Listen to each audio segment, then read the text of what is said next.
Welcome to the deep dive. Today we're heading over to Florence, Italy, to explore a place that's both serene and surprisingly lively. Right. The English cemetery. Okay. Now, before you picture, rows of gray stones and nothing but, Yeah. we're diving into a location with art, history, and stories that connect across continents and centuries. Yeah, cemeteries are often seen as places frozen in time, Mm-hmm.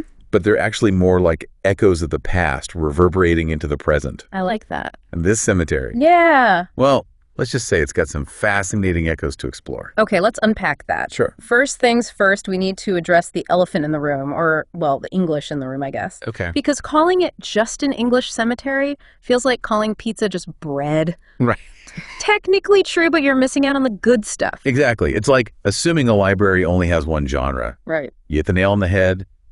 There's so much more to uncover here. Okay. To start, the cemetery wasn't even founded by the English. It was established in 1827 by the Swiss Evangelical Reformed Church, primarily as a final resting place for non-Catholics who, at the time, couldn't be buried within Florence's city walls.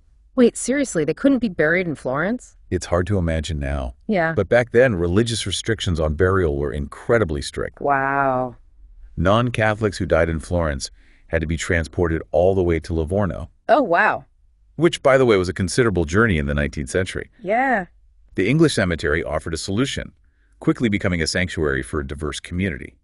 So not just a cemetery, but a necessity for a whole group of people who didn't have another option. Exactly. It suddenly makes the name feel almost ironic. It does make you think, doesn't it? It does. And as more people came to Florence, artists, writers, diplomats, the cemetery's population grew to reflect this incredible mix of nationalities and even Christian denominations. Wow. You'll find Swiss, Scandinavian, Russian, Greek Orthodox individuals laid to rest here. Really? A microcosm of 19th century Europe in a way. Wow. And to think, before digging into this, I pictured something very well English. All Gothic architecture and melancholy vibes. Not that there's anything wrong with that, Right. but this changes the whole picture.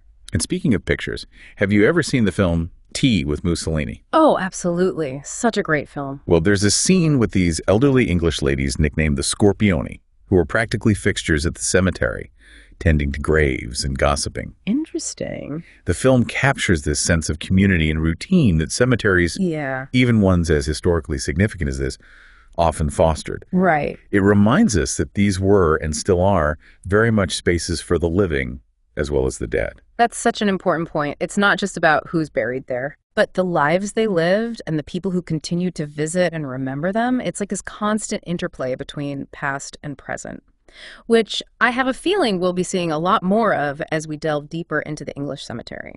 It's amazing how just knowing the story behind the cemetery changes the whole experience.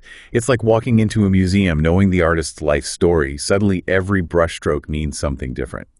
And in this case, the artists are a mix of poets, writers, sculptors, and even a few revolutionaries, right? Absolutely. It's almost overwhelming trying to decide where to start.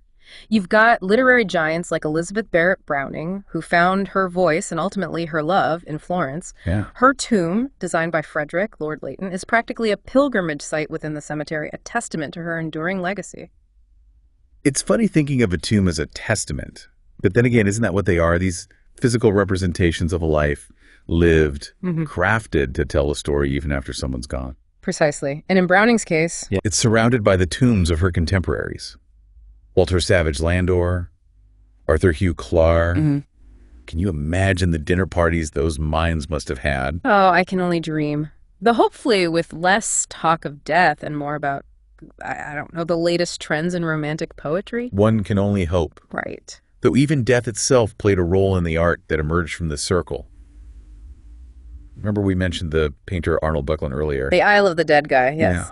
What's the connection to the cemetery again? Well, his infant daughter, Maria Anna, is buried there. Oh, wow. And while the painting isn't a direct depiction, Right. the cemetery's atmosphere, the cypress trees, the sense of solemn contemplation Yeah. is said to have heavily influenced the painting's mood. So the cemetery itself becomes a muse. I love that it's like this feedback loop of inspiration, people drawn to Florence, their lives and deaths becoming part of its fabric, which then inspires even more art. Precisely. And it doesn't stop there. Why? Buckland's painting went on to inspire the composer Sergei Rachmaninoff, Oh, wow. who wrote a whole symphony based on it. So you have this incredible chain reaction, all stemming from this one place. Okay, that's just mind-blowing. It's like throwing a pebble in a pond and the ripples keep going and going. Yeah. But also kind of a lot of pressure to live up to if you're buried there, right? Yeah. Like, hi, I'm so-and-so, just trying to make sure my death inspires at least a decent haiku, you know? I suppose there's always that pressure, even in life, to leave your mark. True. But what's so compelling about the English cemetery is that it's not just the famous residents who make it fascinating. You have stories like that of Nadezhda DeSantis. Right. She wasn't a writer or an artist, was she? No, Nadezhda's story is a reminder that history is written by the victors. Mm-hmm. And often, those stories leave out the marginalized voices. Mm-hmm. She was a Nubian slave brought to Florence from Egypt. Wow. And her presence in this English cemetery challenges our understanding of social hierarchies and who gets remembered. It makes you wonder how many other Nadezhdas are out there, their stories untold, because they didn't fit the traditional narrative of who was important or influential.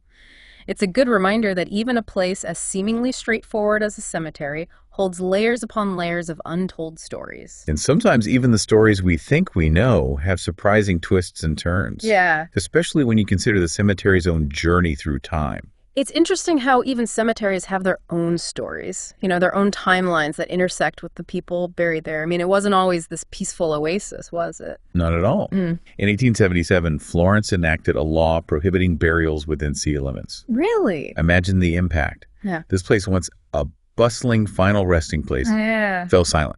The gates closed. And for a time, it seemed like the stories would be frozen in time. Wow, I hadn't connected those two facts before. We talk about these people being laid to rest, but then to think of the cemetery itself being forced into a kind of rest, that's a poignant image. What happened when those laws were put in place? Did the community just walk away? It's a question worth considering.